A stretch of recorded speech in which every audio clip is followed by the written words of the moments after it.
Broiler মুরগি তো আমরা নানাভাবে রান্না করে খাই। আজকে আমি একটু ভিন্নভাবে গোড়া কিছু মশলা দিয়ে কম সময়ে একটু ভিন্নভাবে রান্না করব। আর তার জন্য প্রথমে 3 ধরনের কিছু বাদাম নিলাম, আর কিছু গরম মশলা, আর কয়েক টুকরা কিশমিশ নিলাম। তারপর এগুলো একটু পানিতে ভিজিয়ে নিলাম। এগুলো একটু ভিজতে ভিজতে মুরগির মাংসটা ম্যারিনেট করে নিব।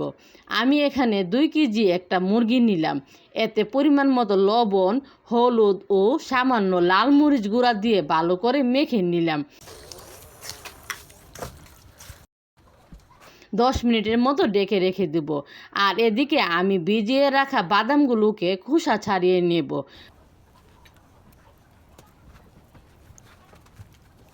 সবগুলো মশলার সাথে পেঁয়াজগুলো দিয়ে একসাথে ব্লেন্ড করে নিব।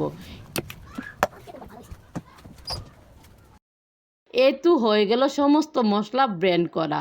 এবার চুলায় কড়াই বসিয়ে তাতে তেল দিয়ে পেঁয়াজ কুচিগুলো ছেড়ে দিলাম। পেঁয়াজগুলো একটু ভাজা ভাজা হয়ে গেলে এতে মুরগির মাংসগুলো ছেড়ে দিলাম। মাংসের সাথে যেন পানি না থাকে সেদিকে খেয়াল রাখতে হবে।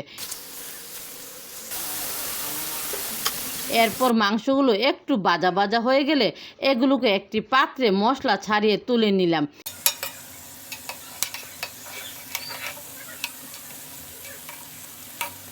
এবারে মশলায় গরম মশলাগুলো দিয়ে দিলাম। একটু ভেজে এতে আদা ও রসুন বাটা দিয়ে ভালো করে ভেজে এতে ব্লেন্ড করা মশলাগুলো দিয়ে ভালো করে ভেজে নিলাম।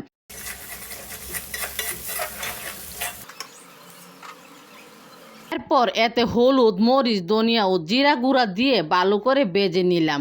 তারপর সামান্য পানি দিয়ে ঢাকনা দিয়ে ঢেকে দিলাম। একটু পর ঢাকনা উঠিয়ে এতে মাংসগুলো ছেড়ে দিলাম। তারপর ঢাকনা দিয়ে ঢেকে চুলার আঁচ কমিয়ে কিছুক্ষণ বসিয়ে রাখবো মাংস সেদ্ধ হওয়ার জন্য। তারপর মশলাটা যখন ঘন হয়ে উঠেছে তখন একটু নেড়ে চেড়ে নামিয়ে নিলাম।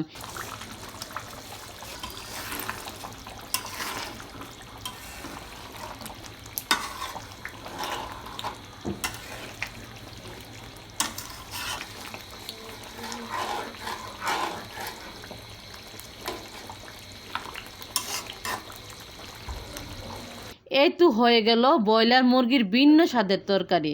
তো কেমন হলো আমার আজকের এই ভিডিওটা কমেন্টে জানিয়েন।